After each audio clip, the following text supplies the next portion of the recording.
honestly, guys notice it more when you're out winning games, right? If Cleveland starts off in a bad start, they're not doing well, and all of a sudden Shedeur or Dillon Gabriel are doing well in 7-on-7, they're throwing dimes, and practice drills, the number one defense can't stop them.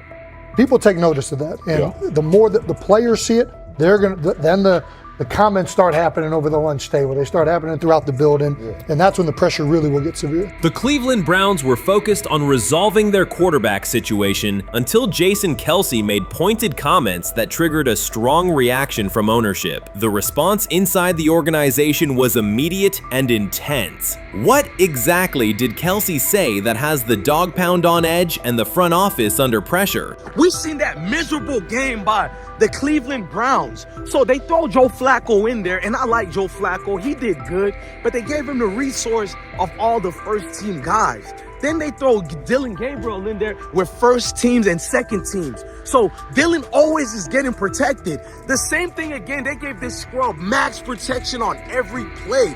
Yeah, he completed some passes, but let's talk about his mistakes. He's still inconsistent with his throws, but he at least had max protection. The Cleveland Browns continue to be defined by inconsistency and avoidable setbacks. Even as fans hoped the organization had turned a corner, Jason Kelce, fresh off retirement, offered a direct critique that reignited doubts about the team's direction. His remarks implied the franchise's structure and decision-making remain unstable and recent progress may not hold. The takeaway for leadership is straightforward. Identify core issues, align on a coherent plan, and execute with discipline. For supporters, it's another sign that the problems run deeper than a single season. They throw Shedeur Sanders in there with the lowest cab drivers you couldn't even get on 5th Street.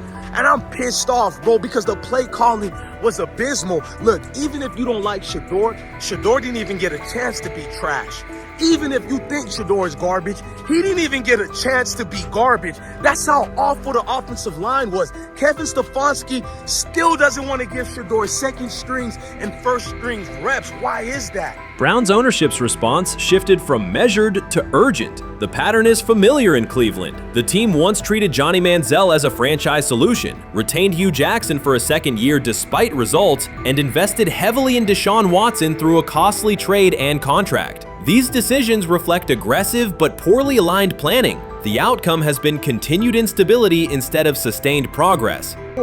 That this was the guy that they wanted to start. He's seasoned, he's experienced, he still has a big-time arm, even at his age, and they open with the Cincinnati Bengals. They wanted that experienced guy. He was always going to be the guy. They were not going to start Dillon Gabriel or Shedeur Sanders in week 1. Kenny Pickett had a hamstring injury. It makes it easy to go with Joe Flacco. And the question isn't and wasn't going to be who's the starter in Cleveland. The question is, who's going to be the backup in Cleveland? Who's going to be the number 2 quarterback when they open the season against these Bengals? Fans still show up season after season, expecting improvement and bracing for setbacks. The usual pattern has been early optimism followed by a gradual collapse. But last season was different. For a sustained stretch, the Browns looked organized and competitive, resembling a functioning team. Couple days, 3 days until roster cutdowns, how do you feel about that? Do you feel like you belong here on this team?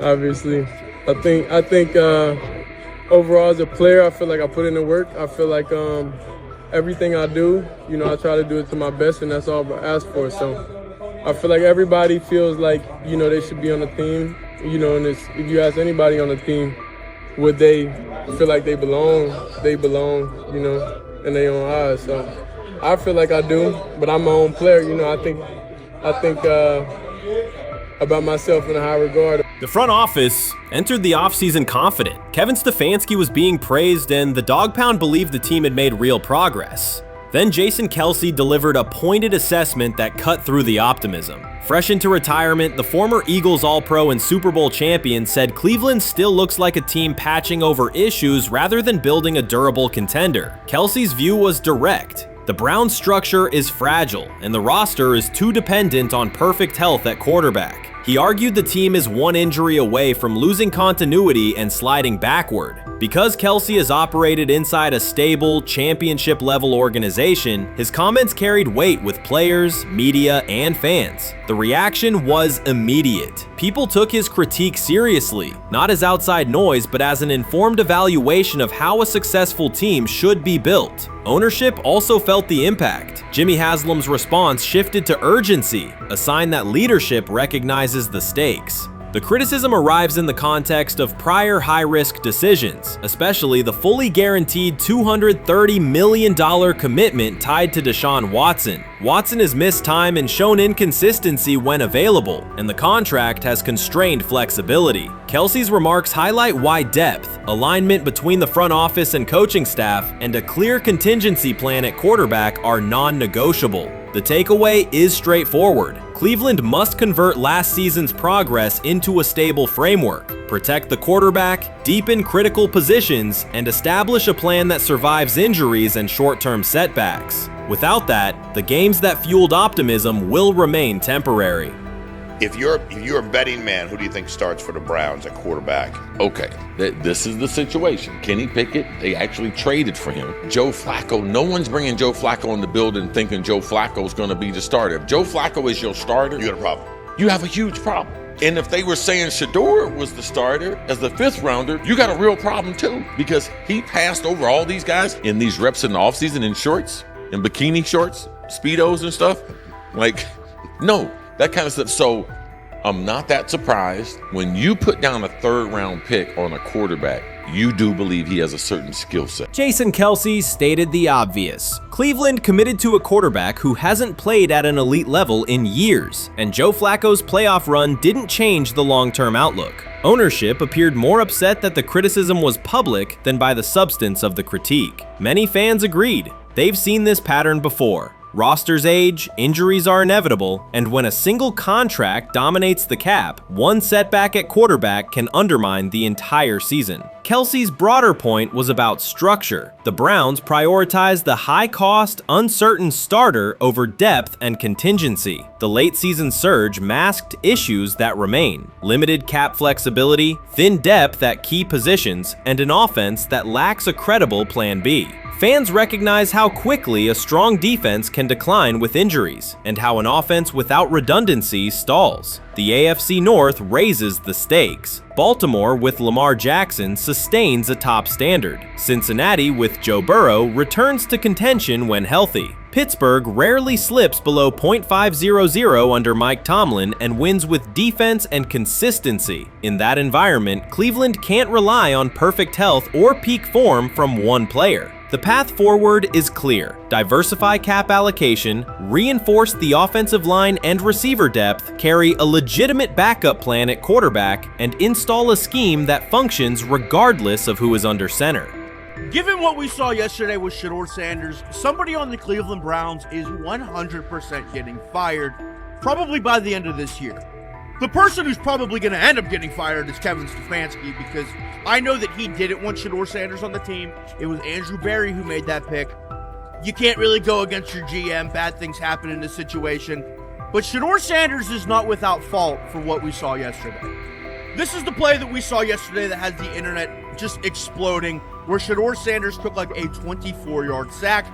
Half of the internet is saying that this is all Kevin Stefanski's fault. Cleveland showed progress last season, but the underlying concerns remain. Jason Kelce highlighted them directly. The Browns' long-term plan is fragile, cap-constrained, and overly dependent on perfect health at quarterback. His comments focused attention on structural issues, roster depth, continuity in coaching, and a sustainable offensive approach, rather than a single hot streak. That criticism resonated because it reflected what many around the league already see. Ownership's reaction underscored the sensitivity. Jimmy Haslam has presided over frequent coaching and quarterback changes, and external scrutiny carries weight when it comes from a respected veteran with championship experience. Kelce's remarks reinforce that last year's Joe Flacco stretch was a short-term solution, not a foundation. The team still needs a durable plan that can withstand injuries and inconsistency. The practical takeaway is clear: stabilize the system, diversify cap snap usage and build depth at key positions so the offense functions regardless of who is under center. That includes a coherent development pathway for younger talent such as Shedeur Sanders, with defined practice reps, protection, and scheme alignment. Kelce didn't say anything outrageous. He articulated the gap between a brief surge and a credible long-term contender. I have the faith of a mustard seed. Right, because this is the greatest resurrection since Jesus the Christ. Right, like at some point, Joe Flacco was thinking about getting into TV. Yeah. Right, Joe Flacco didn't have a job, and then now you not only come back and start for the Cleveland Browns late in the 2023 season, but they came back around to you. You're now the day one starter for a franchise that just 2 years ago was in the playoffs. The Browns' quarterback situation remains unsettled. Deshaun Watson was expected to be the long-term answer, but injuries and inconsistent play have prevented him from reaching an elite level. When the team turned to Joe Flacco after Watson's season deteriorated, Flacco immediately lifted the offense and produced results that highlighted the gap between expectations and reality. That a 39-year-old late addition could outperform a $230 million starter was not just a short-term surprise, it raised fundamental questions about roster construction and evaluation. Quarterback depth has been fragile, and the late-season surge masked broader structural problems. Jason Kelce's remarks made that clear. Cleveland is vulnerable if the starter is unavailable. Sometime last week, and then, and I just tweeted that out again this morning, and then today, the Joe Flacco one got posted. So running through this, and then of course we'll still have Dylan will be next, and then Shedeur will come last. As training camp nears, Mary Kay Cabot is providing straightforward analysis of the Cleveland Browns quarterback competition. The starter has not been named, but she has moved away from her earlier skepticism of Shedeur Sanders and now acknowledges his talent and potential. Cabot explained that if Joe Flacco is chosen to start week 1, it will mean he is the most prepared to play immediately. This approach would also give younger quarterbacks such as Kenny Pickett time to adjust, refine their skills, and maximize their potential while Flacco handles the early workload. She added that a Flacco start would not prevent Sanders from earning the position later in the season. The depth chart remains flexible, and Sanders' continued development could put him in line for an opportunity as circumstances evolve. Cabot also noted that Pickett could win the job for week 1, but he must demonstrate he can integrate smoothly with the offense and perform reliably under pressure. The Browns want a leader who can control the huddle, execute plays efficiently, and maintain composure. Pickett's performances in upcoming practices and preseason games will be critical in determining whether he secures the starting role or Sanders ultimately takes the reins as the season progresses. Things like that. It doesn't mean that that Kenny can't swoop in there and steal that job by them, but he's really going to have to show that he has a complete mastery of this scheme and this system, and that they don't have to dial it back a lot to put him in there. So these will be some considerations, and I do think that that as the preseason goes along, it will become evident. Mary Kay Cabot recently stated that Shedeur Sanders is ready, and the Cleveland Browns are monitoring him closely. After a strong showing during organized team activities and minicamp, Sanders has made notable strides in his development. With continued progress, he is expected to return to the field prepared to contribute meaningfully. The Browns coaching staff is tracking his growth, and anticipation about his long-term role is increasing. Cabot added that if Sanders maintains this trajectory and continues to demonstrate poise within the team, he will have a legitimate chance to earn the starting quarterback job. Each practice rep strengthens his case, reinforcing the possibility that his development could benefit both the player and the organization. As Sanders impresses, discussion about his future in Cleveland becomes more compelling. Cabot also emphasized Sanders' advanced understanding of the offense. She noted that his football IQ appears in every drill and that he seems ready to execute the Browns system at full speed. His ability to process defenses quickly and make decisive reads distinguishes him from his peers. With the appropriate opportunity, Cabot believes Sanders could become a genuine difference maker for the Browns. One area Cabot highlighted is Sanders' command of pre-snap adjustments. His capacity to diagnose defensive fronts and communicate changes gives him an edge and reflects high football intelligence. If he translates those reads into consistent connections with his playmakers, he could elevate the Browns' offense significantly. By comparison, Cabot said quarterback Dylan Gabriel is still refining his grasp of complex terminology and play calling. While Gabriel possesses upside, Sanders' comfort with intricate concepts and his ability to manage tight pockets under pressure give him a clear advantage at this stage. stage. Gabriel must sharpen those elements to compete at Sanders' level. Cabot previously reported that Sanders had already earned first-team practice snaps ahead of Gabriel. Her latest update confirms that Sanders is now approved as the Browns' starting quarterback, solidifying the organization's commitment to him as QB1. Expectations are high, and his response to the challenge will be closely watched throughout training camp and preseason. Cabot further noted that head coach Kevin Stefanski authorized Sanders to take expanded first-team reps beginning next month. This milestone underscores Sanders' readiness and the coaching staff's confidence in his progress. As the regular season approaches, Sanders aims to cement his status as the starter, and the competition for that position is intensified. Though Sanders leads the race, Kenny Pickett remains in contention. Cabot stressed that Pickett must prove he can integrate seamlessly with the offense and perform consistently under pressure. His performance over the next several weeks will determine whether he can challenge Sanders for the starting role. With both quarterbacks vying for the top spot, the Browns' Week 1 starter will be one of the most scrutinized decisions of the upcoming season. For now, Cabot's reporting underscores Sanders' rapid ascent, strong football intellect, and growing command of the offense, qualities that position him well to lead Cleveland's offense when the opportunity arrives. Shedeur Sanders doesn't ask for excuses. He hasn't blamed limited reps, patched together receiver groups, or fourth-string offensive linemen struggling against Cleveland's second-team defense. He shows up, works, and demonstrates why he belongs. On day 3 of Browns training camp, for the first time since OTAs, he finally received something close to a fair opportunity. He lined up with the second unit during an 11-on-11 period and made the most of it. In 8 plays, he did what he typically does when given a chance. He executed. He went 2 for 2 on a quick series, finishing with a decisive throw to tight end Blake Whiteheart that immediately caught the sideline's attention. There was no hesitation in his drop, no unsettled feet, and no panic. Just firm, accurate timing and clean operation. It raised an obvious question. What has taken so long for the Browns to evaluate him with a functional group?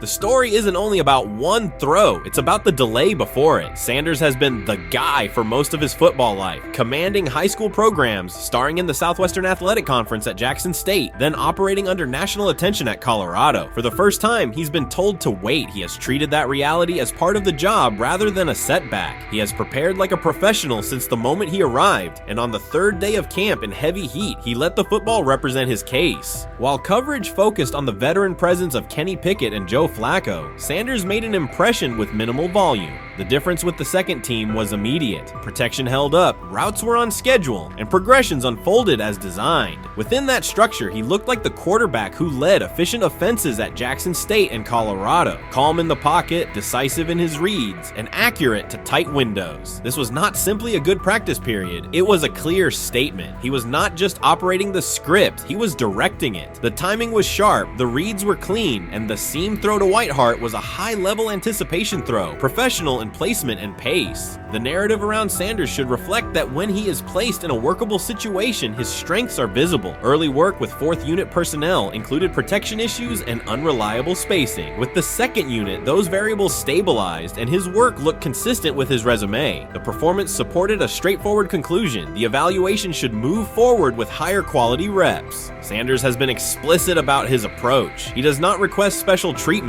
He intends to be prepared so that when an opportunity appears, he can step in without a drop-off. He has said he wants to be ready for anything and not offer explanations after the fact. That mindset fits what teammates and coaches have observed. A quarterback focused on the assignment, not the conversation around it. The conditions were demanding: relentless sun, heavy humidity, and a practice tempo that stressed decision-making. Many players fatigued as the session wore on. Sanders did not show signs of rushing reads or forcing the ball. He managed the pocket, reset his base when necessary, and continued to deliver on time. The path he has taken, HBCU starter in the SWAC, then Power 5 starter under constant attention, has prepared him for compressed evaluation windows. He has been under scrutiny for years. The heat did not change his process. He moved defenders with his eyes, anticipated breaks, and stepped into throws with balance. The crowd was not chanting his name, and there were no ovations. That was irrelevant to the task. He is focused on the locker room and the staff, and he is building credibility the same way he did at previous stops, by being reliable when the ball is snapped.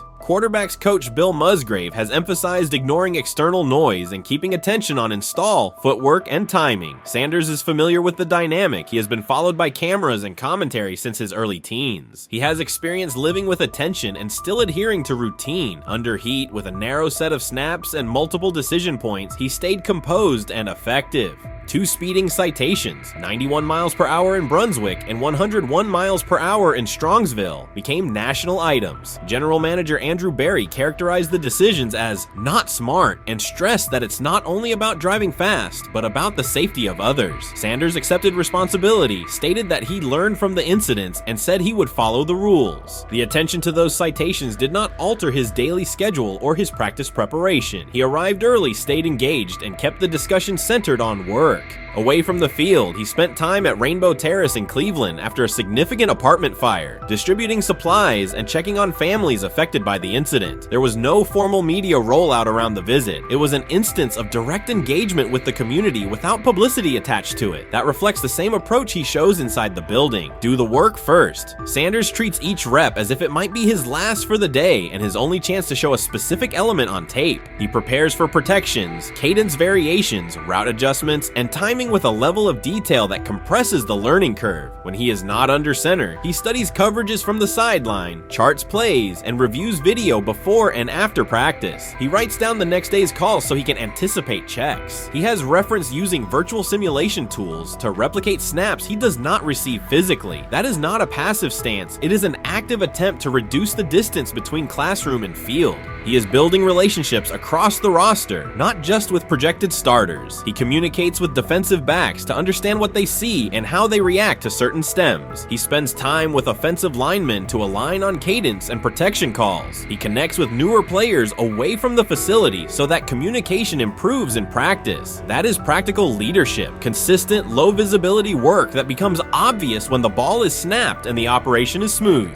3 days into camp, a central question remains. Why hasn't he taken a first-team rep? Flacco has seen work. Pickett has seen work. Dillon Gabriel has been cycled in. Sanders has remained behind all 3 on the depth chart while producing efficient periods when provided stable support. Head coach Kevin Stefanski has not publicly detailed the plan for distributing first-team snaps among the quarterbacks. When asked, Sanders answered that it is not his place to comment on rotation decisions. That response aligns with his day-to-day conduct, respectful, professional, and centered on the next assignment. The staff is managing a room with a Super Bowl MVP, a former first-round pick, multiple rookies, and a new set of combinations on the offensive line. That creates a set of decisions about exposure, pacing, and evaluation windows. Within that context, Sanders has presented a clear case for additional evaluation. He has shown he can execute the offense as designed when the variables are standard. Musgrave has a long-standing connection with the Sanders family through his time as a teammate of Deion Sanders in San Francisco. That familiarity supports direct communication. It does not guarantee anything about the depth chart, but it does help streamline teaching, feedback, and expectation setting. Inside the defensive back room, veterans such as Denzel Ward have provided perspective on timing, leverage, and eye discipline that Sanders has incorporated into his preparation. He is operating without the immediate family structure that defined his college environment. Away from his brother Shiloh and his father Dayon, he is managing his own housing, nutrition, recovery schedule, and all the smaller tasks that accompany an NFL routine. Those adjustments matter because they influence consistency across a long camp. He has treated those responsibilities as part of the job rather than distractions, which is reflected in a steady daily approach. What he showed on day 3 with the second unit was not a surprise to those who have tracked his prior work. It was a continuation of a profile: efficient sequencing, clear timing, and consistent ball placement when protections and routes hold up.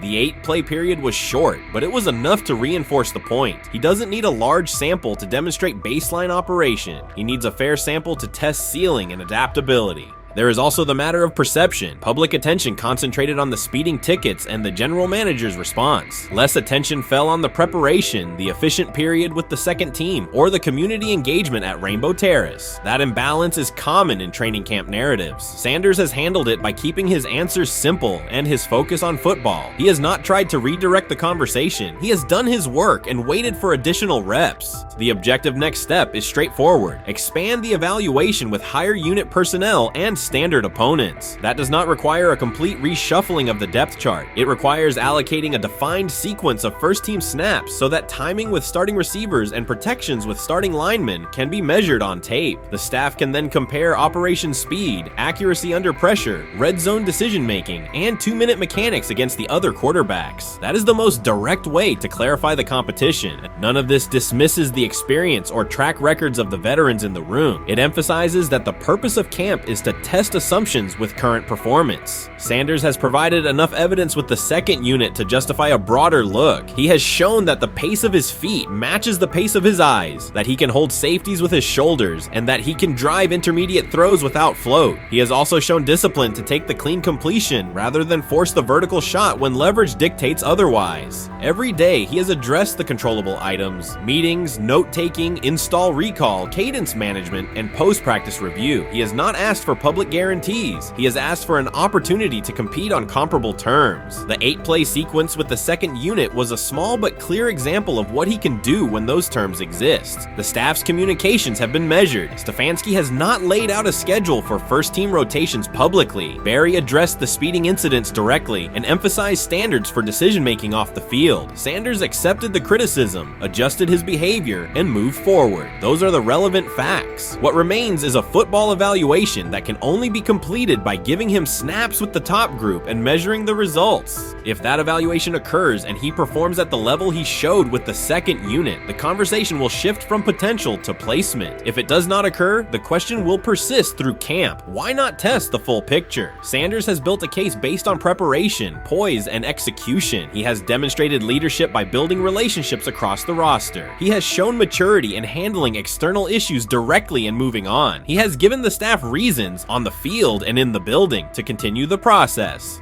3 days into camp, he has answered everything within his control. He has shown growth, discipline, and consistent operation. He turned early fourth-team disarray into learning, then executed cleanly when moved to the second unit. He kept the discussion on football when outside topics threatened to dominate. He has not tried to win a press conference. He has tried to win every rep. If he continues to stack days like this, the next step is logical. Evaluate him with the starters, document the results, and let the tape determine the depth chart. Until then, he will continue to prepare, continue to compete, and continue to present the same message through his play. You can't fire the owner because he can't fire himself. Someone's head's going to roll, unfortunately, in this situation. And it's probably Stefanski and Barry. I saw on The Athletic. I don't think that's fair, by the way. It's Stefanski, that part. I agree. I was saying the other day on my podcast that Barry should be fired. And I said I wouldn't fire Stefanski, but a couple of people made the point of saying, but if you fire the GM, you got to give him a chance to hire his own coach, which is fair. That's true. Mm-hmm. So I would fire Barry. I would hire a new GM. If that GM thinks Kevin Stefanski's a good coach, wants to stick with him. Right. The situation in Cleveland has escalated with the NFL. Sources indicate GM Andrew Barry is prepared to move on from head coach Kevin Stefanski if he refuses to elevate Shedeur Sanders. The Browns are weighing a major quarterback change. Leadership appears to be aligning behind Sanders and pushing for immediate action. This is a high-stakes decision about control and the team's direction. I think it's unfair for me to comment in I guess, maybe on behalf of the industry. All I can say is this, the time that we spent with Shedeur, and what he's done throughout his college career is impressive. He's an impressive young man. He's a really good quarterback. Sometimes, fit comes into play. And I'd also say this, there are 4 more rounds of the draft. And then maybe lastly, it's less about where you get picked and what you do after you get picked. That's really the most important thing. Getting to know him over the course of the spring, he has a ton of resolve. Andrew Barry appears to be at a breaking point. Pressure from fans and within the organization to play Shedeur Sanders is intensifying. Barry is pushing for a move towards Sanders, while head coach Kevin Stefanski remains cautious about altering the depth chart. The divide is clear. One side wants acceleration, the other a measured rollout. The organization is under heavy scrutiny, and the focus has shifted to when, not if, Sanders sees the field. Has the 4th highest odds of any head coach this season to be fired. He's clearly on the hot seat. It's been a discussion for really a couple of years now, dating back to last season's 3-win season. And He's always had kind of hot and cold seasons, and now the sportsbooks are saying he's fourth on the list. Number 1 is Mike McDaniel of the Miami Dolphins, Brian Dable of the Giants at 2, Shane Steichen at 3, and there is Kevin Stefanski plus 650 to be fired. This has moved beyond tension to outright stubbornness. Rather than elevating Shedeur Sanders, the staff has chosen Dillon Gabriel. The current depth chart looks less like a forward plan and more like resistance to change. Fans have been clear about who they expect to see, yet the organization keeps delaying. Every week without a real evaluation of Sanders slows development and blurs accountability. Cleveland is choosing a conservative approach when a decisive decision is needed, sending a message of uncertainty to both the locker room and the city. Now being the third string quarterback for the Cleveland Browns, was that so much was made out of unbelievable. He actually made the team as the third string quarterback. Like that was a big deal. Like that was somewhat of a surprise to a lot of people. He should have been the first pick in the draft. Kevin Stefanski appears to be doubling down to validate his approach. Despite sustained demand from Browns fans to see Shedeur Sanders reflected in chants, merchandise, and constant discussion, he continues to keep Dillon Gabriel in front on the depth chart. The decision functions as an assertion of control rather than a response to momentum. Even with clear signals from the fan base, Stefanski is staying with Gabriel and delaying a full evaluation of Sanders. It is a deliberate choice to maintain his plan and pacing, not to accelerate change. Cleveland is prioritizing continuity over recalibration, keeping any transition to Sanders on hold. But yeah, I mean, the Browns are in a tough spot. They have wasted. You traded a ton of high draft capital to get Deshaun Watson. You've gotten nothing out of Deshaun Watson and missed an opportunity. Like, who knows who they would have drafted? Now, maybe they would have screwed up those picks and the Browns would still be in bad shape. Andrew Berry is likely frustrated watching Dillon Gabriel default to conservative throws while the offense stalls. From a football perspective, this appears to be the hill Kevin Stefanski is choosing to stand on. Keeping Gabriel ahead of Shedeur Sanders has limited the unit's explosiveness and prevented a full evaluation of a higher ceiling option. Drives end quickly, field position flips, and momentum is lost while Sanders remains on the sideline. Fan patience is wearing thin. Each ineffective series intensifies criticism and shifts scrutiny toward the coaching staff's criteria for the depth chart. With every additional snap for Gabriel, the decision reads less like an open competition and more like rigid adherence to a plan that isn't producing results. The optics are clear. A dynamic quarterback sits while a cautious approach keeps the offense in neutral. If this continues, accountability questions will grow inside and outside the building. What performance benchmarks keep Gabriel ahead of Sanders? When will Sanders receive first-team reps in live situations to allow a fair comparison? The front office must decide whether to preserve continuity or pivot toward a timely assessment of Sanders. The longer the current approach stays in place, the more it signals stubbornness rather than adaptation, and the more pressure mounts to realign the plan with on-field output. I honestly see it happening if the Browns lose a bunch of games. Like if they get 5 wins or less, I see the report coming out now that Stefanski will be fired. I don't want it to happen. I want the Browns to be good, win a bunch of games. I think that they're going to be a team that is slept on and can at least get 7 wins, which is why if they don't, I see Stefanski getting all the blame for that, and there'll be a new coach in Cleveland. Because their players, to me, are there once again. We've talked about the incredible rookie class. The approach in Cleveland lacks consistency. One week, Andrew Berry signals he wants Shedeur Sanders on the field. The next, Dillon Gabriel gets the reps and the plan stays conservative. Through it all, Kevin Stefanski shows limited urgency despite pressure on his job security. Fans are asking for an offense that can push the ball, change field position, and produce points. Instead, the unit leans on short throws and cautious sequencing. Gabriel's play keeps the ceiling low and momentum static, while a full evaluation of Sanders is postponed. The result is growing frustration and a clear disconnect between the front office, coaching staff, and expectations in the stadium. The NFL tried to teach him and his father a lesson you don't act like that, you don't talk like that before a draft. We'll show you how our game is played. We will watch you plummet all the way. I think he would have gone undrafted except for that owner in Cleveland. And he is the key to everything because he is something of an against the grain maverick owner. He's kind of a wannabe Jerry. Fan speculation is growing. Some believe Kevin Stefanski lacks confidence in Shedeur Sanders. Others think he's prioritizing Dillon Gabriel for reasons unrelated to performance. A more extreme view claims Stefanski is manipulating outcomes to secure a buyout. Whatever the motive, the risk is clear. This approach is straining his relationship with GM Andrew Berry and alienating the fan base. Pressure is rising, Berry's patience is running out, and supporters have shifted from requests to demands. If the current plan continues, calls for a change in quarterback and accountability will intensify.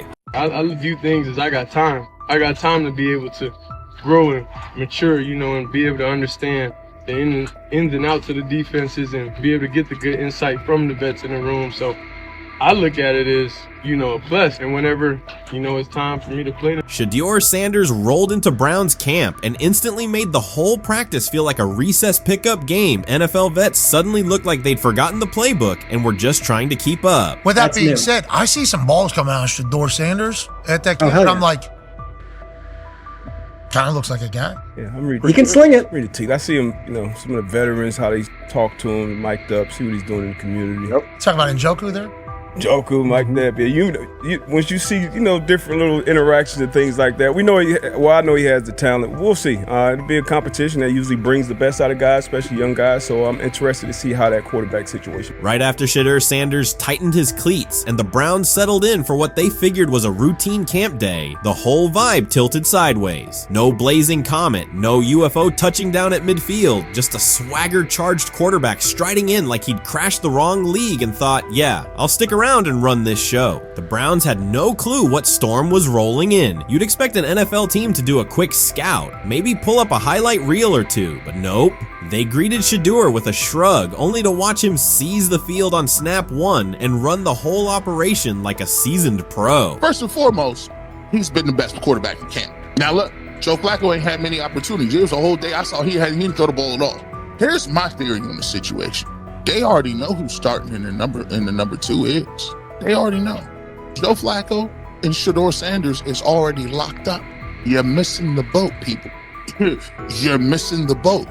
Your boy, Kenny Pickett and Dillon Gabriel, oh, they're fighting. Shedeur didn't merely clock in, he hijacked the session. One moment he's loosening his arm, the next he's roasting veteran QBs like faded names on busted draft boards. Defensive coordinators everywhere had the same gut punch reaction. Uh-oh. His pocket poise? Straight disrespectful. His timing? Psychic. And every pass left his hand like it was laser guided to its mark. While Shedeur Sanders was slicing up routes, the Browns secondary looked less like an NFL backfield and more like a gaggle of dads sprinting through a Saturday fun run. Big on enthusiasm, short on closing speed. Coaches fought the urge to slam the emergency horn. Players traded wide-eyed, "Are we serious?" stares, and someone even double-checked that a hidden camera crew wasn't about to pop out of the tunnel. But nope, this was pure Shedeur. Half cold-blooded surgeon, half highlight factory. He wasn't dropping a casual "I'm here," he was crafting a masterclass. From the first rep, the tempo changed. Shedeur Sanders accepted the snap with steady footwork, diagnosed the Browns' single high shell, and delivered a tight window seam route that forced the free safety to recover late. Throughout the period, he manipulated leverage with quick shoulder fakes, moved through full field progressions, and released on time from a balanced base, consistently putting the ball on his receiver's upfield shoulder. Cleveland's coverage struggled on multiple fronts. Safeties hesitated between deep half responsibilities and underneath support, creating voids at 15 to 20 yards. Cornerbacks and off-man were caught in trail position when Sanders used rhythm throws on 3-step drops, while those who tried press technique had their inside hand neutralized by his receivers' outside releases. Linebackers widened to match shallow crossers, leaving the middle hook unguarded for pivot routes and option digs. One corner attempted a line of scrimmage jam. Sanders immediately immediately adjusted the route to a back shoulder fade, releasing the ball before the break and rendering the press ineffective. Over the session, he showcased pocket discipline, reclimbing to maintain throwing lanes rather than drifting, and finished with a series of anticipatory throws against cover 2 cloud, fitting vertical outs between the flat and deep half defenders. Sanders' combination of rapid post-snap processing, precise ball placement, and pocket efficiency exposed coverage mismatches at every level and highlighted communication gaps in the Browns secondary. By mid-session, the Browns defensive staff clearly recognized their calls were outmatched. Every adjustment, a roll to cover 6, a simulated pressure, a late rotate to 2 high, was neutralized once Shedeur Sanders confirmed the post-snap picture. Routes that had taken weeks to script were beaten by timing and location. Comeback set at 12 yards broke open before the corner's transition. Slot seam outs dotted the void between the flat and deep half defender, and boundary receivers beat press with quick hand techniques, receiving the ball before the trail man could recover. Sanders' command was methodical. He used cadence to freeze plug blitzes, re-ID'd the mic when linebackers sugared the A-gaps, and maintained a firm base so he could reset and fire without resetting his feet. His receivers benefited from that rhythm. Top of the stem, eyes back, ball delivered on their upfield shoulder, allowing immediate transition to Yesi. The Browns front tried a late stunt to compress the pocket. Sanders climbed 2 steps, re-spotted the shallow crosser, and delivered in stride, turning a potential sack into a 20-yard gain. What stood out most was how little ramp-up Sanders needed. From his first series, he processed full field concepts at tempo, cycling through progression reads without hitching. The poise under interior pressure, consistency in ball placement, and ability to manipulate zone defenders left the Browns' coordinated disguise packages ineffective and forced them into static coverage by the end of the period.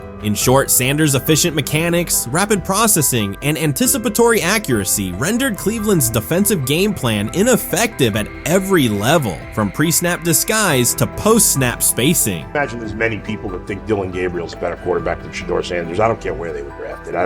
If the Browns are the one team that thinks that, then I'm going to suspect it's not true. They don't know what. Listen, They've been on every quarterback evaluation for 30 years. Right. I never root against anybody. Yeah. But I'd be surprised if Dylan Gabriel's ever a legitimate starting quarterback for the Cleveland Browns. I'd be surprised. I just don't think.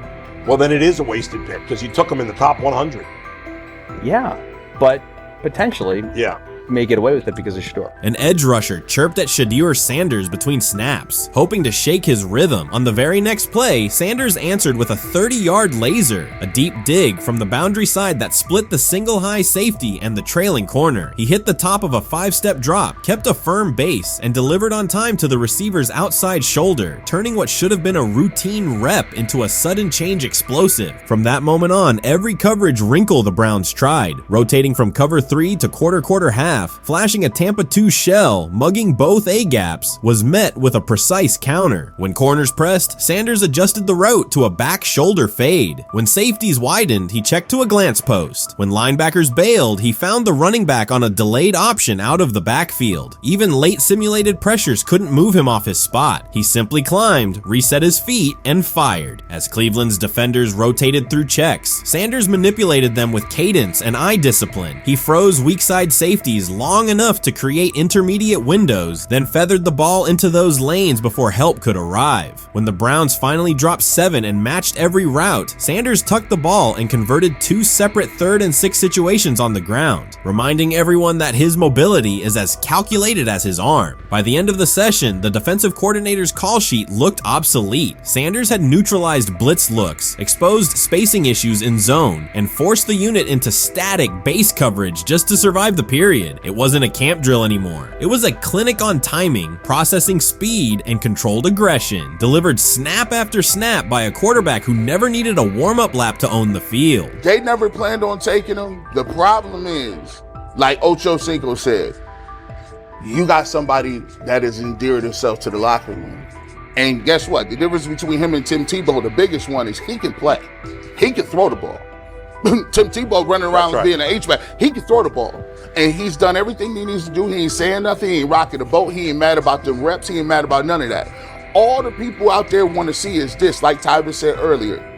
We want to see what he can do with Jerry Jeudy. That's it. I want to see what he can do with David Njoku. I want to see him with Junkins. I want to see him with the first running backs. If you are cooking, if you are beating down the doors with the 3s and 4s, guess what?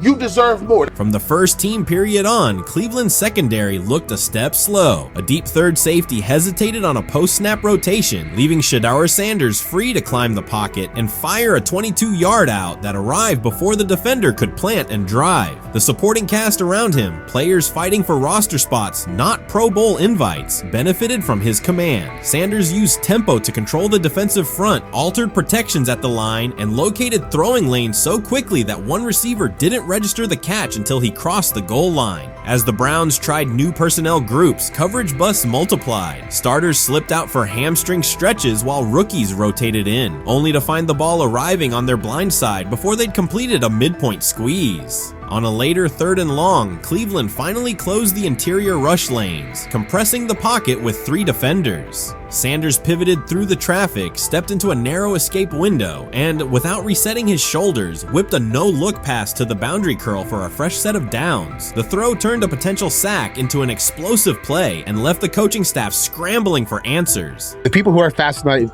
by Shedeur for whatever reason, whether it's his play, I guess, last year was kind of fun. If you're just like a guy who grew up like loving Deion Sanders and passed that love on down to your kids, I can see why you're like that. The one thing I will give them is you're looking at this quarterback room. If you're a fan of Shedeur and say, why can't he go beat Dylan Gabriel or Joe Flacco or Kenny Pickett? So I do understand that part of it, right? Because why not? Why couldn't he be a Brown starter in October or November? That looks like a quarterback room where everyone will get a chance to start. When he led college football in completion percentage and he threw almost 40 touchdowns for over 4,000 yards, how tall was he? Because they make it seem like he shrunk all of a sudden, RC. Oh, how lively was his arm? Because all I know is somebody did that. Somebody threw for over 4,000 yards, somebody threw for almost 40 touchdowns, and somebody led college football in completion percentage. Now, I'm trying to figure out, what I try to figure out all the time, Mel, is how a guy that hadn't played football in almost 5 months. Shannon Sharpe has publicly defended Shedeur Sanders and criticized those questioning him. Sanders has earned higher recognition and some fans are responding negatively. Although there's debate about whether he belongs on a second team list, Sharpe maintains that Sanders' career is clearly ascending. Reactions on social media are mixed. Some users are angry, others are surprised, and a few say they anticipated this result. The conversation remains active. When reports confirmed that Shedeur Sanders had been elevated from second team to near top tier status, Shannon Sharpe issued an emphatic response. He delivered a detailed rebuttal to critics, underscoring why Sanders deserved the promotion and directly challenging those who doubted the decision. I don't think that he was underprepared during these meetings. I don't believe any of these stories that he showed up arrogant and that he was bombing his interviews. I mean, you watch the film, he's on time, he's on point. You watch his interviews, he answers like a 10-year NFL veteran. Like, he's clearly dominating OTAs. It's every single day there's a new report of how well he's doing for the Browns in OTAs. And I mean, you can say what you want, it's just OTAs. Okay, if that's your new narrative, then he's doing exactly what he needs to be doing. He's on point, he's on time, he's getting the respect of his teammates, and he's making plays. So we're gonna see years down the line, something's gonna come out that I don't know what exactly it was, but something will come out. Critics have been waiting for an opportunity to dismiss Sanders. They labeled him overrated, accused him of benefiting from nepotism, and claimed his profile came only from his last name and polished image. Within their own echo chamber, they cited every game in which he fell short of huge passing numbers as validation of their doubts. Since Sanders has begun receiving formal recognition, criticism has escalated. A wave of self-appointed analysts is dissecting his throwing mechanics and team role, and many online commentators now argue that his promotion reflects deeper problems within the sport. Shannon Sharpe rejected each criticism directed at Shedeur Sanders. During the broadcast, he turned a routine segment into a detailed examination, acting as presenter, interrogator, and fact-checker. Sharpe walked viewers through game film, season statistics, and scouting reports to show why Sanders merited his recent promotion.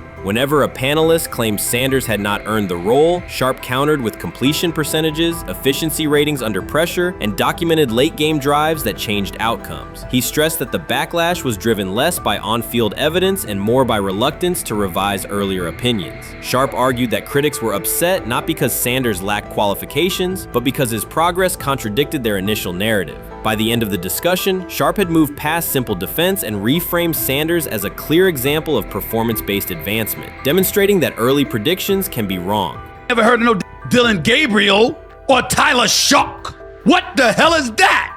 So how is Shedeur Sanders going behind them? I'll tell you how. Collusion. 4 different times they passed on him. How the hell does that happen? 4 rounds. It doesn't happen to a quarterback. We've never seen anything like this before.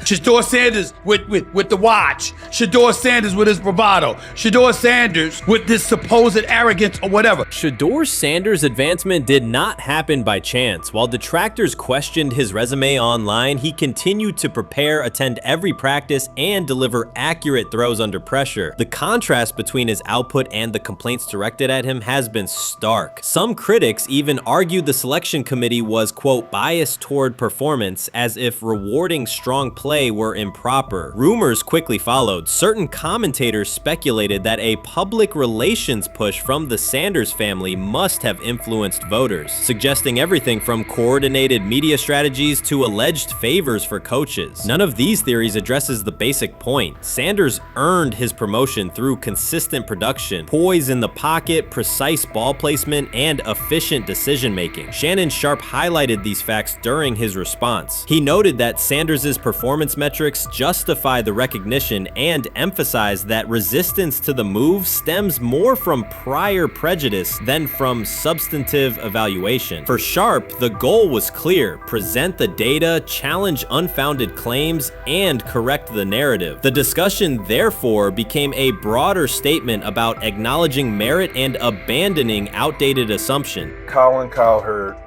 defend college basketball coaches who have gotten a DUI, come to their defense and say they didn't need to be fired, that they deserve a second chance. But Shedeur Sanders drives 40 miles over the speed limit, gets a one-on-one ticket, and Colin Cowherd comes on his show today and says he's out on Shedeur Sanders. He's seen enough. He can't support him anymore.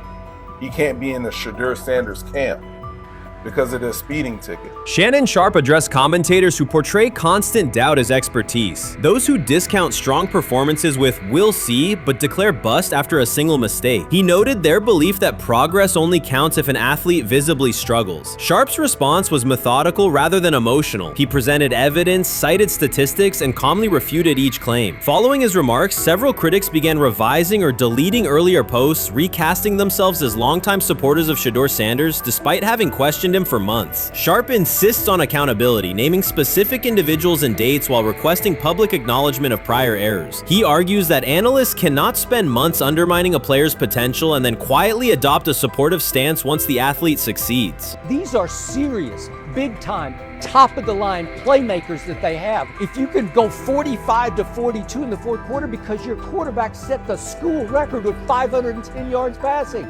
He was flawless. Shedeur is big time. I didn't know for sure, will it translate to the next level of competition? Yes, it might translate to the next level of competition as he can play. Critics who once claimed Shedeur Sanders was unprepared now hesitate to acknowledge their mistake. They resist retracting earlier comments and struggle to accept that an athlete can succeed without their approval. Sanders continues to share practice clips and game highlights without engaging the debate, while Shannon Sharpe documents every dismissive remark, ready to revisit them on national television. The disapproval did not slow Sanders. It underscored his progress and exposed the gap between perception and performance. As a result, the conversation has shifted. Analysts who doubted him now describe him as undervalued and publish detailed evaluations of his mechanics and game management, suggesting long-standing familiarity with his career. In a matter of weeks, critics have recast themselves as advocates, demonstrating how quickly opinion can change when consistent results leave little room for doubt. Shannon Sharpe signaled that his commentary is not over. He considers Sanders' advancement a positive outcome for every athlete who has been overlooked or criticized for having confidence. Sharpe stressed that analysts do not have the authority to determine who deserves recognition based on personal preference. The reaction to Sanders' promotion, he argued, revealed how quickly opinions can shift once results are undeniable. Sharpe pointed out that many vocal critics became quiet when confronted with objective performance data. This exchange, Sharpe insisted, reached beyond defending a single quarterback. It challenged the practice of dismissing achievements that do not fit familiar narratives. He reminded viewers that success does not require external approval and that consistent talent will surface despite online commentary intended to minimize it. While critics reconsider their positions, Sharpe remains steady, assigning credit to the athlete and allowing the scoreboard to confirm the argument. In his view, the statistics speak clearly enough. Sharpe also emphasized that the intensity of the backlash must be placed in context. College football is a volatile environment where unexpected outcomes are common. Therefore, declaring failure based on incomplete evidence only weakens the credibility of sports analysis. The discussion underscored the need for measured evaluation rather than reactive judgment. Dak Jackson Yes. and him and everybody else that we Yes, talked to have agreed. said that Shedeur looks good. He looks really good. Yes. He looks better. And we got Zach that say Dylan Gabriel ain't even an NFL quarterback. It's true. So how is it that this man can't get a rep with the ones, but that non-NFL 100%. quarterback can? We all what agree with sense that, does that yes. make? Some observers now claim that recognizing Shedeur Sanders' strong performance undermines football's traditional standards, even though they previously argued he received coverage only because of his father. Faced with Sanders' current statistics, those critics are searching for explanations that fit their earlier narrative. The data have always been clear. Their earlier objections ignored that fact. Shannon Sharpe is openly highlighting this reversal, comparing past negative remarks with Sanders' recent 400-yard games to demonstrate the gap between criticism and evidence. Sharpe did not force these commentators to backtrack. He simply displayed their earlier claims alongside Sanders' results, allowing the contrast to speak for itself. You made an interesting point. So I tend to have the drip, drip, drip. This was my Johnny Manziel theory, is that everybody makes mistakes, especially when you're young. But if I see 2, 3, 4, 5, then you've got a plumbing issue. It's not just you didn't close the faucet. So there's about 6 pieces of video in college where Shedeur was a little bit of a brat, whatever. Then there's the legendary cringy draft room. Didn't love that as a B prospect. Then there's back-to-back speeding tickets, both over 90, and a missed arraignment. The NFL is navigating unexpected headlines after a former Browns coach publicly defended Shedeur Sanders in response to reports of multiple speeding tickets. The coach's statement has sparked extensive online debate. Supporters welcome the show of loyalty, while critics question the motive. Sanders now finds himself at the center of an unforeseen controversy, and observers want to know why a Cleveland coach is standing so firmly in his corner. The story is developing rapidly and continues to draw intense attention. When it came out that he got a speeding ticket, I said it's not really that big a deal. I feel very differently about it now. Over 40 miles an hour over the speed limit, less than 2 weeks after you just got a ticket. I don't know if that's entitlement or immaturity. There's got to be some teams that are feeling very good right now that they didn't draft him. Observers are focusing on Shedeur Sanders' recent speeding ticket, treating the violation as a measure of his character and sidelining his athletic, academic, and philanthropic accomplishments. The incident, driving 15 miles per hour over the limit in a borrowed Lamborghini, has drawn sharp criticism. In response, a former Cleveland Browns coach has taken the opportunity to comment, even though the franchise is widely viewed as unstable due to its frequent coaching changes and limited on-field success. By defending Sanders, he presents himself as an authority on discipline and leadership. The statement, coming from an organization seldom praised for stability, has nonetheless attracted considerable attention across the league. You want to defend him a little bit. I thought this was an interesting take. Yeah, I thought it was really interesting that you said you were out because of the speeding tickets. To me, that's such a minor thing. You were so high on him in terms of his completion percentage in OTAs, and I thought that was a little aggressive on your part. But with the speeding tickets, I got a speeding ticket the first night of the draft, my first year there. I thought maybe I'd get the benefit of the doubt, but they gave it to me anyways.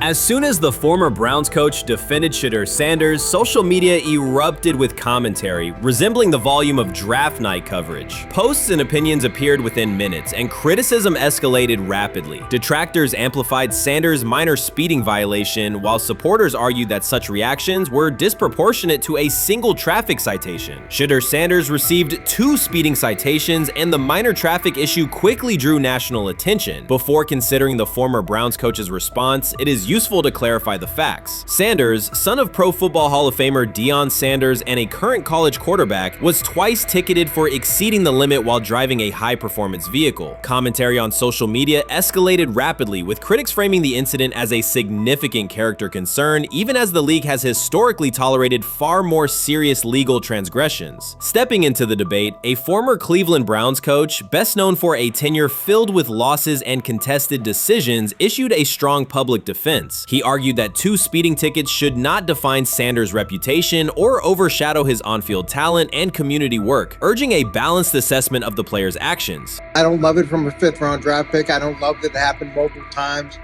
but I do think that this is the first time he's been away from his dad, and there's gonna be some growing pains now.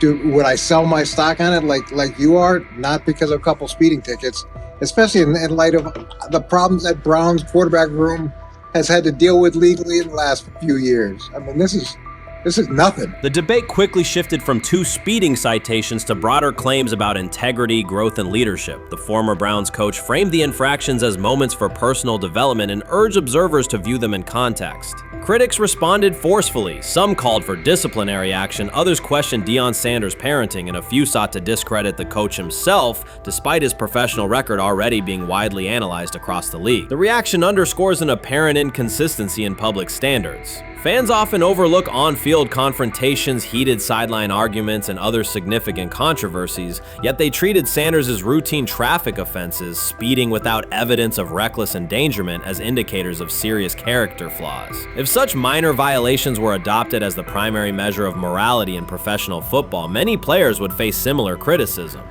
Sports media amplified the story almost immediately. Television panels dissected Shedeur Sanders' decision-making, treating 2 speeding tickets as indicators of deeper character concerns. Networks aired detailed segments under banners such as red flags and road rage, repeatedly questioning whether the citations might affect his draft evaluation. Although Sanders is already regarded as a first-round prospect, analysts emphasize that NFL teams value discipline and legal awareness when forming final assessments. Many commentators overlook the fact that other high-profile players have faced more serious offenses without similar scrutiny. Throughout the coverage, the former Browns coach defended Sanders, portraying him as a talented quarterback subjected to disproportionate criticism in a culture that expects near-perfect conduct. His argument was thorough and methodical, asserting that the traffic violation should not overshadow Sanders' skills, work ethic, or future potential.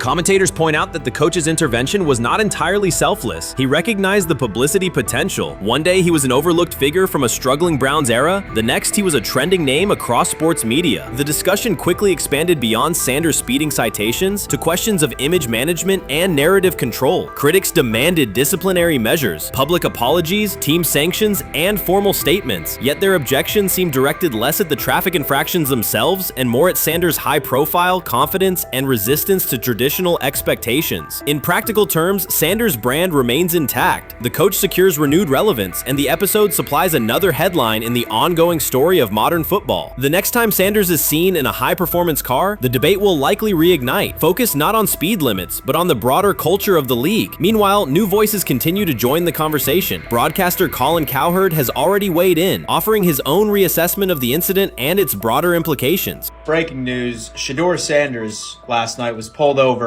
going 100 miles per hour. All right, he clocked 101, 41 miles an hour over the speed limit in Cleveland. He will have the opportunity to fight the ticket in court. Now, I'm not exactly sure where he was pulled over, whether or not that it was in Ohio or whether or not that it was in his home state. But typically when you're going 40 over, that's flirting with the line of reckless driving. Folks, I gotta tell you, I don't understand what it is with these young men driving at absurd speed. Colin Cowherd's view of Shedeur Sanders shifted abruptly. Days after praising the quarterback's poise and skill, he appeared on air to declare that Sanders is overhyped, unfocused, and distracted by celebrity. The reversal was immediate, without any gradual reconsideration. Cowherd now frames Sanders' 2 speeding tickets as evidence of poor judgment, even though he has defended other quarterbacks facing far more serious off-field issues. The sudden, wholesale withdrawal of support leaves viewers questioning the consistency of Cowherd's criteria and illustrates how quickly media narratives can change when minor incidents receive outsized attention. This is okay. Okay. How much of this is? I mean, Jimmy Haslam has his hands all over Manziel, has his hands all over Deshaun Watson. Admitted it, man enough to admit it. I saw the reaction in the draft room when they took Shedeur Sanders. It's pretty obvious it wasn't the coach and the GM's pick. How much is this? This team has 8 last place finishes in 13 years owning it. How much of this is we don't have a very good owner here like Washington, D.C. and the Commanders? Yeah, I didn't love the owner stepping in and saying, hey, you got to take this guy in the 5th round. And I doubt they'll ever admit to it. While Colin Cowherd urged teams to move on from Shedeur Sanders, former Browns coach Eric Mangini offered a more measured response. Mangini, whose tenure in Cleveland was marked by mixed results, used his platform to provide context rather than condemnation. Instead of sensationalizing the speeding violations, he encouraged viewers to consider Sanders' circumstances. A 21-year-old quarterback whose life is scrutinized both on and off the field. Mangini acknowledged that the tickets were mistakes, but emphasized that they do not by themselves define Sanders' character character or future. He noted the extraordinary attention athletes receive today, combining the responsibilities of quarterback, public figure, and social media presence. Under such pressure, missteps are magnified, and criticism multiplies quickly. Mangini concluded that any evaluation of Sanders should weigh the totality of his behavior, performance, and growth, rather than isolate 2 traffic citations as decisive evidence of poor judgment. So the Shedeur Sanders, I want to talk about this. So here's a prime example. Shedeur Sanders, they had 3-day mini camp for the Cleveland Browns. And now Jimmy Haslam actually has some money. The Bengals owners and the Rooneys are near the bottom of the league in net worth. But what the Browns have is what I would call the Buffalo Bills used to have this years ago, pre-Josh Allen. What are Browns veterans saying about Shedeur Sanders behind closed doors? According to internal discussions, the feedback goes beyond casual praise. Several veterans describe his performance as franchise level. Private locker room conversations compare his command of the offense to established starters. And one senior assistant reportedly called him Sunday ready after a single walkthrough. The consensus is that front office staff and coaches have taken serious notice. Inside the Browns facility, informal conversations circulate among players and coaches. These remarks carry significant weight in personnel evaluations and often influence practice rotations. When veterans speak this strongly, the message typically reaches decision makers quickly, especially during roster planning. In short, the internal perception of Sanders is already affecting how the staff views the current quarterback depth chart. Browns vets kind of weigh in on Shedeur Sanders and how he's been since he arrived in Cleveland, in Pound Town. And I think it's very, very important that we discuss it, because it'd be really easy for these vets to, this wasn't like a on-the-record interview. This is just kind of back channels into what the vets are saying, the rumors, but the sources telling us. And we have a couple quotes, but Shedeur Sanders, Cleveland Browns, it seems like it's going well. And it's almost like you don't want to talk about it. At the center of the growing internal buzz is Shedeur Sanders, the rookie who entered Berea with late-round expectations but is being discussed privately as a potential long-term starter. This is not a routine camp tale about an extra arm taking practice snaps. Sanders has seasoned teammates, players with playoff mileage, quietly reassessing his ceiling. Observers who overlook these conversations risk missing one of Cleveland's most deliberate personnel moves in years. Sanders is not on the roster because of his surname. The Browns reviewed their quarterback depth, weighed costs, and chose a controlled, development-oriented option they believe can stabilize the position. His presence is already changing practice dynamics. Veterans notice his pocket awareness, adjust routes to his timing, and acknowledge that he processes coverage at an advanced level for a first-year player. Leadership patterns in the huddle feel different. Sanders delivers with precision and composure that challenge defenders to reevaluate their calls. The strategic upside is clear. A 4-year rookie contract offers cap flexibility while other franchises cycle through expensive stopgaps. Coaches and front office staff view Sanders as a calculated investment, not a publicity experiment. Outside chatter still focuses on Joe Flacco's age or Kenny Pickett's development. Inside the facility, however, veterans pause film sessions to dissect Sanders' ball placement and progression speed. Position coaches highlight clips where he works through reads decisively and delivers on time, traits rarely attributed to rookies. Sanders' confidence is measured rather than theatrical. He moves as though the NFL tempo is familiar, and that calm spreads across the roster. Experienced defenders are rechecking the depth chart and asking if the quarterback competition is tighter than publicly acknowledged. Great kid, and whether it's a following that he's earned, I mean, that's something that he's done a great job of interacting with fans. And but he is a great kid. You guys will get to know him more. He's working like crazy, just like all the guys. He's another young man. These rookies, my office is downstairs. As they got to walk by my office as they come in. They come in early. And Shedeur, just like all those guys, he's in there early. He's getting his work done. He has not yet secured the starting job. Evaluations so far come only from brief practice periods, no comeback drives, no national headlines, just steady execution in shorts and helmets. In a league that celebrates splashy debuts, Shedeur Sanders is earning trust rep by rep. Veterans typically withhold judgment until late in camp, yet several are already studying his footwork and timing, which suggests express genuine respect. Inside the building, coaches sense that the Browns may have finally found a stabilizing presence at quarterback. Cleveland's recent history underscores why this matters. The team has started 9 quarterbacks over the past 2 seasons, an indicator of instability rather than depth. Sanders arrives with composure, arm strength, and a well-known surname, so any sign of readiness is magnified. Financial context also plays a role. The Browns are allocating a significant portion of the salary cap to Deshaun Watson, whose performance has not matched that investment. To manage costs, the front office signed 4 additional quarterbacks on low-impact contracts. Together, they account for far less than Watson's annual cap figure. If Sanders continues on his current trajectory, that structure could give Cleveland both competitive clarity and much-needed financial flexibility.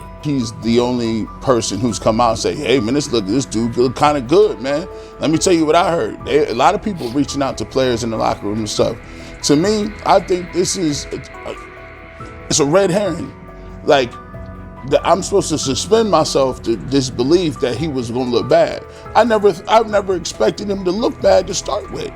The 5th round quarterback stuff, that's involving perceptions, pre-draft analysis, and other teams. Cleveland's veterans have endured every kind of quarterback turmoil: poor reads, major injuries, shaken confidence, and sideline disputes. When a young quarterback like Shedeur Sanders steps in and appears composed rather than overwhelmed, people notice. The attention comes not just from coaches and reporters, but from the linemen and defensive leaders who have watched previous backups struggle. They are not exchanging doubts, they are sharing nods of approval. Sanders demonstrates instinctive pocket awareness, reliable accuracy, and steady poise, qualities that quickly circulate through team conversations. After years of instability under center, the Browns need someone who can remain calm and effective deep into the season. Although expectations have fallen over time, genuine interest is growing. Praise is coming from teammates who rarely commend anyone unless his performance demands it. They have never loathed college football itself. They have resisted the people determined to reshape it.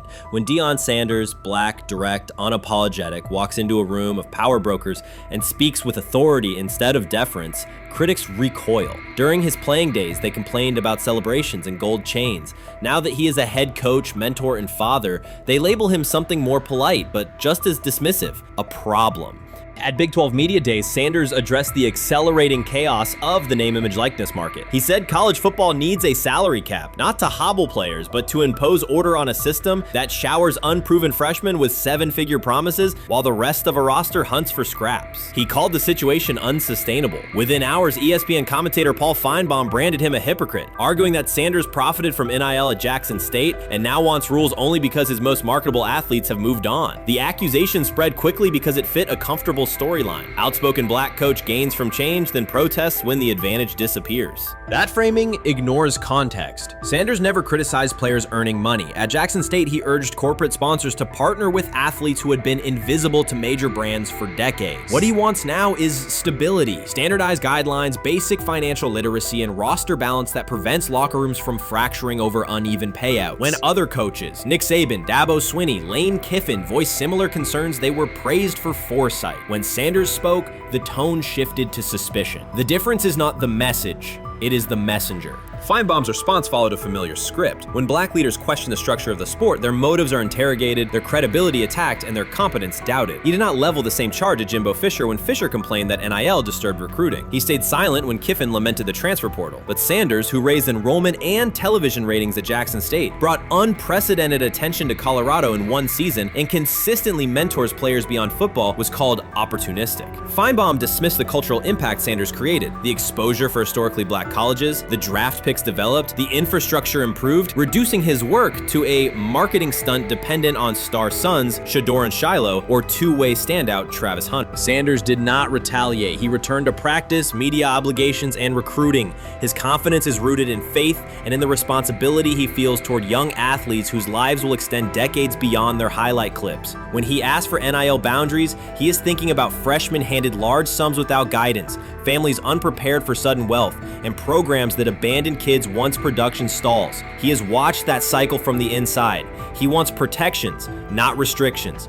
Critics predicted Colorado would fade once Shedeur and Hunter leave. Instead, Sanders signed blue-chip quarterback G.J. Lewis and a wave of transfers eager to join a program that values personal growth as much as on-field wins. Recruits see a coach who challenges the status quo, who places black culture at the program's center without apology, and who will remain visible when social media buzz cools. They recognize that Sanders does not chase attention, attention follows his results. Media outlets reduced the upcoming Buffalo season to a win total prop. 6 victories, give or take. Sanders is playing a longer game. He wants to show young athletes, especially black athletes, that they can lead authentically, speak with conviction, and refuse to shrink for access. Success measured only by the scoreboard misses the point. If Sanders builds men who graduate with financial literacy, self-confidence, and community awareness, he will consider the mission successful, even if Colorado finishes with 5 wins instead of 10. None of that registers with commentators invested in an older hierarchy. For them, leadership should remain predictable, reserved posture, muted tone, minimal cultural expression. Sanders contradicts that image. The possibility that his methods could spread to other coaches, to other programs, threatens a model that has kept decision-making and revenue streams concentrated for generations.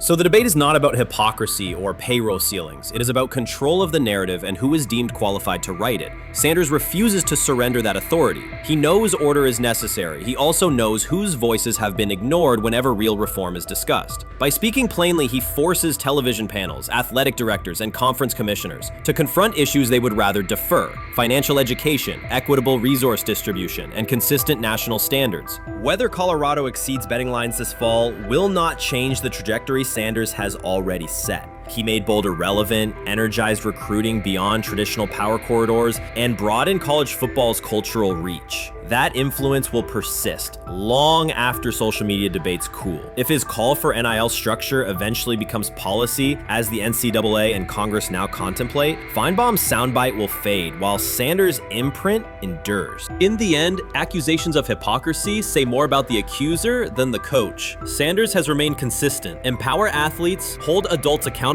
and inject stability before unchecked money corrodes the locker room. The people who stand to lose clout in that environment prefer the chaos they can manipulate. Sanders prefers a system that nurtures the players who make the sport worth watching. His advocacy is rooted in experience, not self-interest, and his critics will have to decide whether to engage with that reality or keep shouting from the sidelines. Shedeur Sanders did not treat day 4 of Brown's training camp as anything other than work. He completed 8 of 11 passes with 3 touchdowns, operating with control and accuracy throughout the red zone periods. The throws were varied: a well-placed ball to rookie Luke Floria that led him across the goal line in stride, a firm throw to Cade McDonald over middle after a quick read, and a tight window completion to Deontay Johnson at the back of the end zone with 2 defenders closing. The sequence showed timing, poise, and placement under pressure. While national attention centered on Joe Flacco's underneath completions and Kenny Pickett's option and rollout periods, Sanders produced scoring plays on schedule. The performance was not the product of broken coverages or end-of-period reps. It came within structured work, with defenders in position and the offense executing standard progressions. The accuracy rate, 8 completions on 11 attempts, reflected consistent mechanics and decisions. The operation was steady from huddle to snap to finish. Despite that session, the distribution of first-team snaps did not change. Camp logs indicated that Pickett and Dillon Gabriel continued rotating with the starters, while Sanders remained primarily with the second unit. With the first preseason game approaching, that choice drew more attention from observers who expected productive days to be followed by expanded opportunities. The question surfaced again: what additional evidence is required to evaluate Sanders with the top group?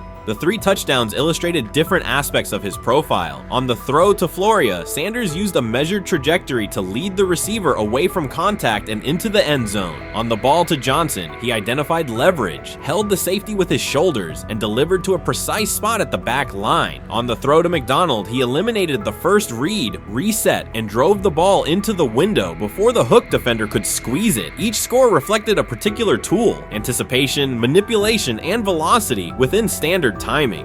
Comparisons to the other quarterbacks were straightforward. Pickett produced 2 touchdowns but placed 1 late ball that exposed a receiver to contact near the goal line. Gabriel accounted for 1 score, with additional gains coming on checkdowns and designed movement. Flacco advanced the ball in short increments without finishing drives during the same period. Sanders converted opportunities into points repeatedly and without turnovers. The rotation, however, remained unchanged. Head coach Kevin Stefanski and the staff continued to allocate first-team work to the same group, describing the process as an open evaluation. In practice, that has meant extended starter reps for Pickett and Gabriel, veteran scripts for Flacco, and second unit periods for Sanders. The disconnect between output and opportunity was notable, particularly given the stated goal of reaching an early decision at quarterback. When asked about the timeline recently, Stefanski said the preference was to decide sooner rather than later, an acknowledgement that the window for assessment is limited as preseason approaches. Speculation about motives is common in such situations. The discussion has included references to front office perspectives and ownership influence. Owner Jimmy Haslam is widely viewed as supportive of drafting Sanders. General manager Andrew Berry is known for prioritizing fit, traits, and process within the roster building model. Stefanski reports to Berry, and the practice plan reflects coaching evaluation within organizational parameters. None of that guarantees any outcome. It does explain why rotations can remain conservative even after strong individual periods. Regardless of internal views, the most useful next step for the evaluation would be a defined set of first-team snaps for Sanders to put comparable tape next to his peers. There was also outside attention on several practice segments from earlier in camp that showed Sanders throwing during lulls to non-receiver personnel, ball attendants, staffers, and assistants, while other quarterbacks were in script with full units. Those clips circulated widely and were interpreted by some as dismissive. Sanders addressed questions about it by narrowing the focus to preparation, explaining that his responsibility is to be ready for the work assigned and that he has adjusted at every level of competition, from HBCU ball to the Power 5 and now the NFL. The response matched his general approach: acknowledge the situation, maintain routine, and continue to execute when the next period begins. The broader draft day and narrative context remains part of the conversation. Sanders' college resume included efficient production and high completion rates across 2 programs, culminating in national recognition such as the Johnny Unitas Golden Arm Award. His selection in the 5th round was driven by varying evaluations of projection, scheme fit, and development timelines. The result is the current environment. He must present his case within limited windows, then wait for access to the next rung of competition. That does not make the process unfair. It makes it exacting. The best answer for him and for the staff is additional, comparable reps and clear tape.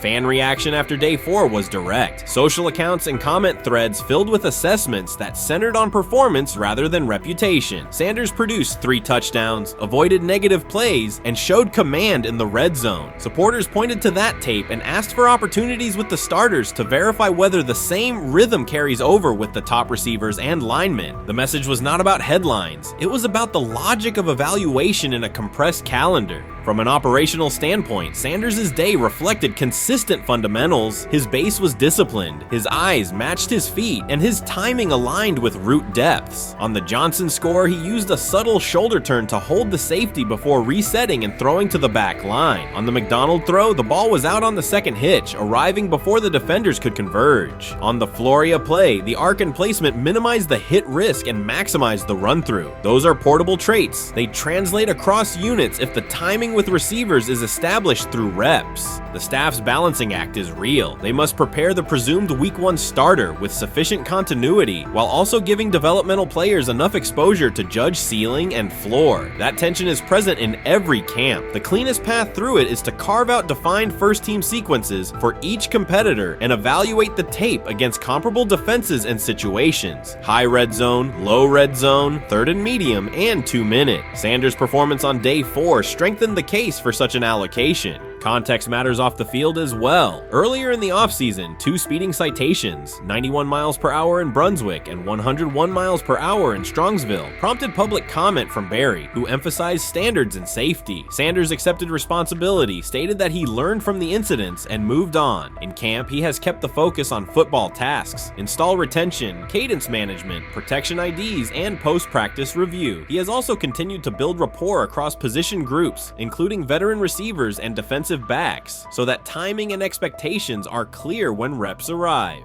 None of this diminishes the experience of the veterans in the room. Flacco has decades of film, Pickett has multiple seasons of NFL starts, and Gabriel brings mobility and a defined collegiate profile. It does, however, underscore the purpose of camp, to align decisions with current performance. Sanders produced the most efficient scoring period of the day. The next logical step is to see that operation with the starting unit, document the results, and compare them to the other candidates under the same conditions. The preseason opener will compress timelines further. Install packages expand, and coaches begin to narrow personnel groupings. If the objective is to identify the quarterback who can operate the offense most cleanly on Sundays, then structured exposure now will give the staff better information later. A small but deliberate set of first-team snaps for Sanders, scripted early downs, a third down sequence, and a red zone series would provide data without disrupting broader preparation. Until that occurs, Sanders can only continue to control process and execution. Day 4 showed what that looks like when opportunities align. Efficient reads, disciplined mechanics, and finishes in the end zone. He did not seek attention for the sequence. He put it on tape. If the evaluation remains consistent with the stated competition, comparable snaps should follow. If they do, the staff will have a clear, side-by-side measure. If they do not, the question from observers will remain the same. What more needs to be seen to justify the look?